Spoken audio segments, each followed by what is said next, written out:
Selamat datang di Sin Podcast edisi ke-9. Nah, kali ini kita telah mengundang sebuah narasumber yang tentunya akan memberikan informasi-informasi yang tentunya sangat seru untuk disimak. Sebelumnya bisa Bapak untuk memperkenalkan diri Bapak terlebih dahulu? Ya, nama saya Arif Salahuddin. Ya, lalu Bapak sekarang berprofesi sebagai apa, Pak? Saya kebetulan mengajar di guru TKJ, jurusan TKJ di SMK S1 Uling. Kalau boleh tahu Pak, itu dulu Bapak sebelum menjadi guru, Bapak bekerja sebagai apa sebelumnya? Sebelum itu setelah lulus kuliah apa gimana? Setelah lulus kuliah. Setelah lulus kuliah ya? Ya. Atau pendidikan dulu? Ya, boleh Pak, boleh. Boleh pendidikan ya? Boleh. Jadi setelah saya dari SMA langsung deh ya. SMA itu saya SMA Tapen dari 2006 lulus 2009. Ya. Dan setelah 2009 saya mendaftar di Sekolah Tinggi Teknologi Nurul Jadid.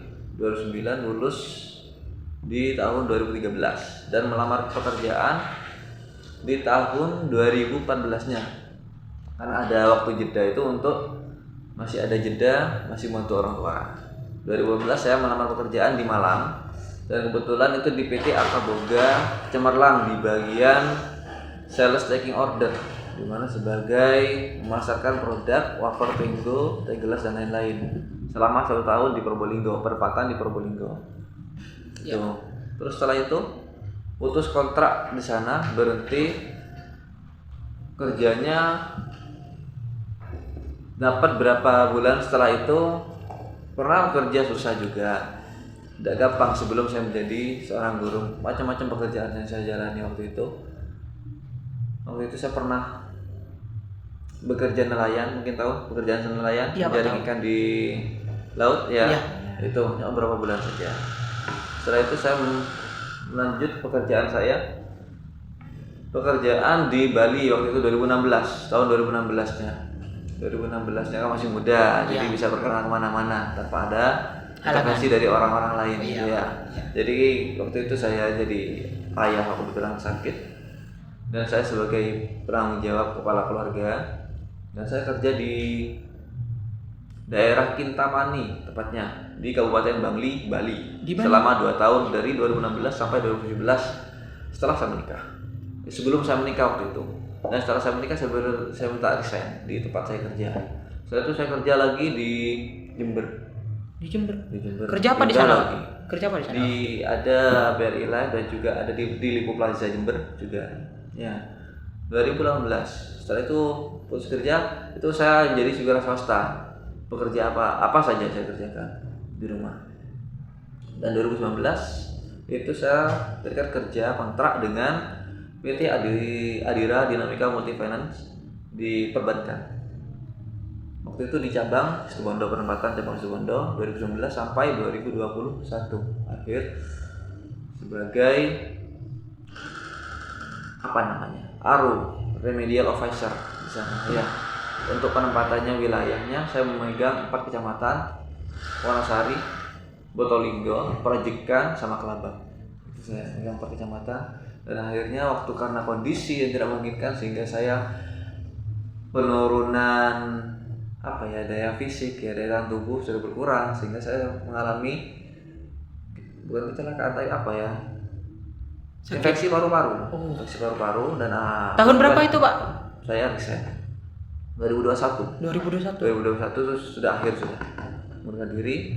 Setelah itu kerjanya serabutan lagi 2022 wira swasta, apapun saya kerjakan 2022, sehingga waktu itu sudah memutuskan untuk keluar pulau lagi bekerja, tidak diperbolehkan sama keluarga, sehingga kerjanya serabutan di sekitaran rumah. Mungkin karena sakitnya itu ya Pak? Ya, karena sakit itu mungkin saya ada jeda mungkin situ ya, tidak boleh jauh-jauh, biar saya sembuh dulu baru saya bekerja lagi. Setelah itu ada tawaran di beberapa instansi kayak CV gitu ya.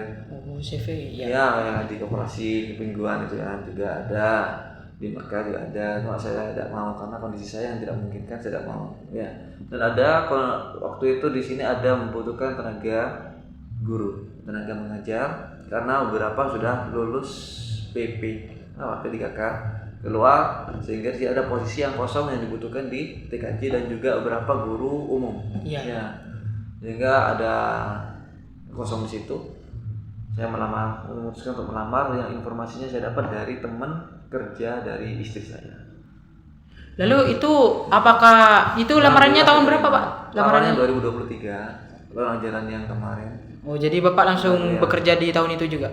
Langsung. Saya melamar itu karena informasi cukup ada ya. Iya. 2023 kan informasi ada. Saya melamar siang harinya dan besokan harinya saya disuruh menghadap untuk interview. Dan saya langsung diterima untuk mengabdi di Sungai Satu Waringin ini. Alhamdulillah, tidak perlu bekerja jauh-jauh lagi. Iya. Saat Ini itu Pak, pengalaman terbaru buat saya untuk dalam dunia mengajar ini. Iya. Karena tidak terbayangkan bagi saya itu sebelumnya sebagai tenaga pendidik. Pokoknya saya kan mau usaha sendiri gitu. Saat itu Pak, sebelum itu Pak, apakah saingannya dalam menjadi guru di sini itu Pak? Kalau Bapak tahu enggak berapa orang itu Pak yang melamar di sini Pak? Saingan waktu itu gue kurang paham karena saya waktu saya interview sendiri, besoknya saya langsung dipanggil, sorenya saya langsung ditelepon ya, dan besoknya langsung dihadiri untuk interview, begitu langsung saya interview. Ya alhamdulillah, mungkin tidak ada saingan atau gimana, kurang paham. Oh iya. Ya. Oh jadi setelah Bapak diterima, Bapak langsung mengajar di SMK di kemudian harinya? Langsung besoknya saya langsung mengikuti, setelah interview langsung mengikuti workshop yang ada di SMA Satu Waringin yang diadakan di sekolah ini. Begitu. Oke. Mungkin kita kembali dulu ke awal-awal. Bapak bilang itu pernah bekerja serabutan ya Pak? Iya, serabutan apapun itu. Iya, berarti itu kerjanya memang berapa tahun itu Pak yang kerja serabutan Pak? Jedanya mau serabutannya mulai dari mana itu? Tahun berapa itu? Yang dari pertama? Oh, yang dari pertama setelah lulus kuliah, saya memutuskan untuk merawat ayah saya yang sakit. Iya. Ya. Ayah saya pensiunan PNS. Kondisinya sudah stroke.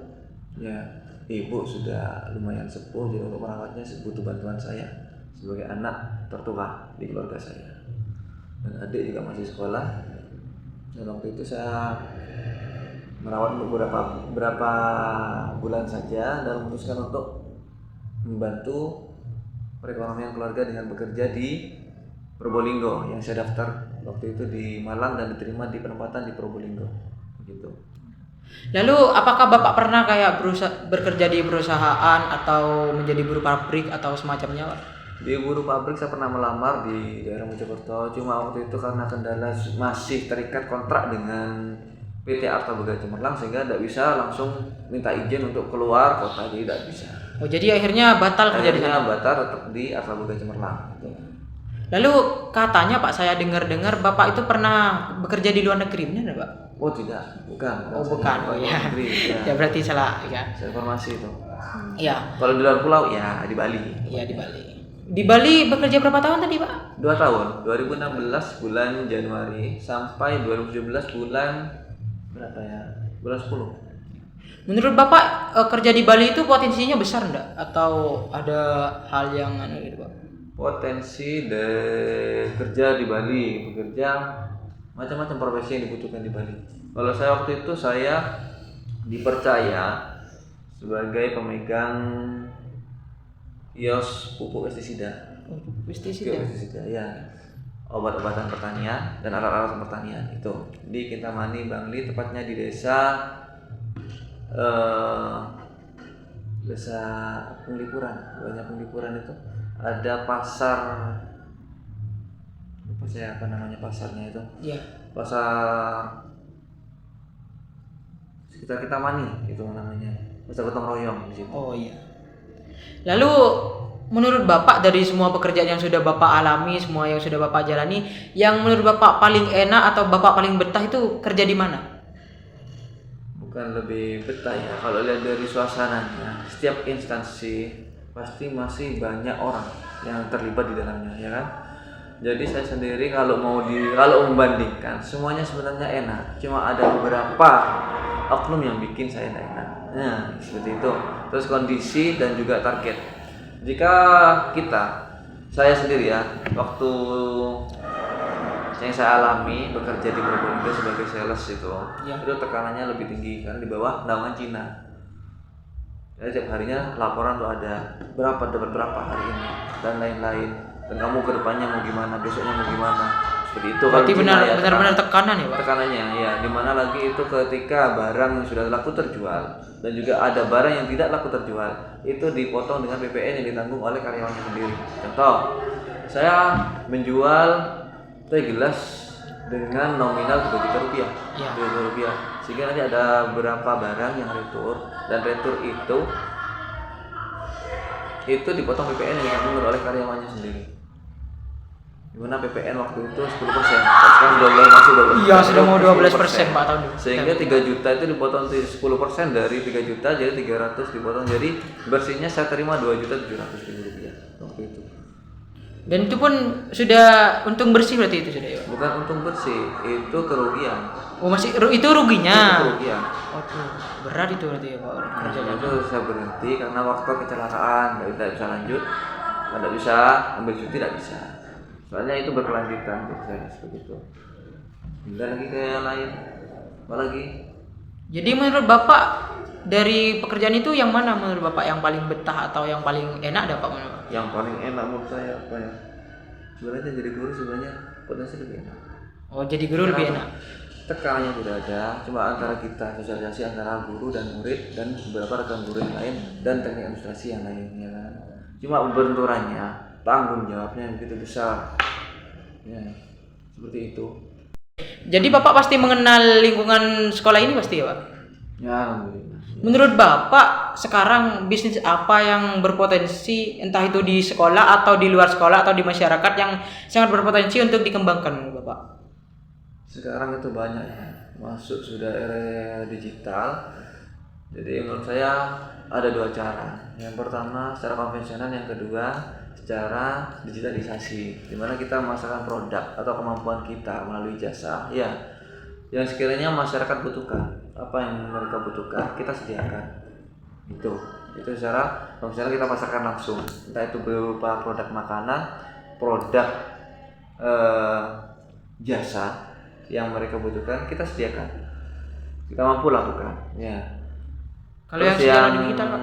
Digital kita masuk di promosi, entah itu kita bagian perfilman, foto, atau itu pendidikan, atau nanti macam-macam nanti. Apa yang kalian geluti di ekstra komik, bisa kalian kembangkan komik. Itu kan dipasarkan di era digital, ya kan, melalui online kan. Ya. Jadi siapapun yang mengakses secara online, di mana kalian bisa mengupload hasil karya kalian di halayak luas bisa menyaksikan karya kalian di situ. Selama kalian mempromosikannya gencar-gencaran, ya, begitu. Macam-macam sekarang pekerjaan. Yang dulunya tidak ada, sekarang sudah jadi ada. Iya. Ya. Promosi secara online dulu tidak ada, sekarang promosi secara online bisa. Iya. Melalui apa saja, melalui media apa saja. Bapak Arif mengajar di SMKN 1 Waringin, apa suka dukanya Bapak mengajar sebagai guru TKJ? Selama saya mengajar selama 2 tahun ini, suka duka. Untuk duka itu terakhir ya. Untuk suka, selama saya mengajar di sini, selama kondisi dan situasi di sekolah ini dan siswa-siswinya bisa diajak ngobrol dengan baik, alhamdulillah saya cukup suka dengan rekan-rekan guru dan juga rekan profesi yang lain seperti teknik administrasi sekolah dan juga pendamping seperti pendukung Pak Seniman juga ya.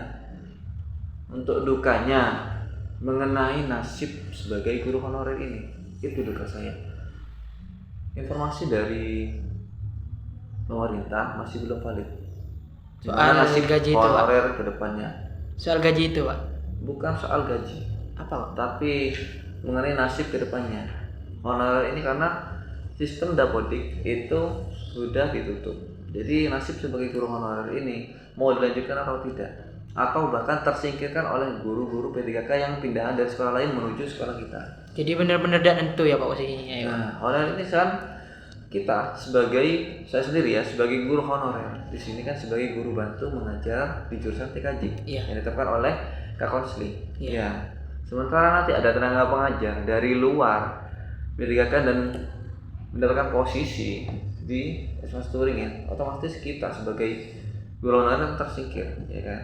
Atau gimana caranya untuk tetap bertahan di S1 Turingin dengan jam mengajar yang tidak terkikis oleh guru-guru yang terakreditasi oleh B3K. Sekian podcast pada kali ini. Jangan lupa like, comment, and subscribe channel YouTube Sin Podcast. Semakin one, semakin dijaya. Dadah. Assalamualaikum warahmatullahi wabarakatuh.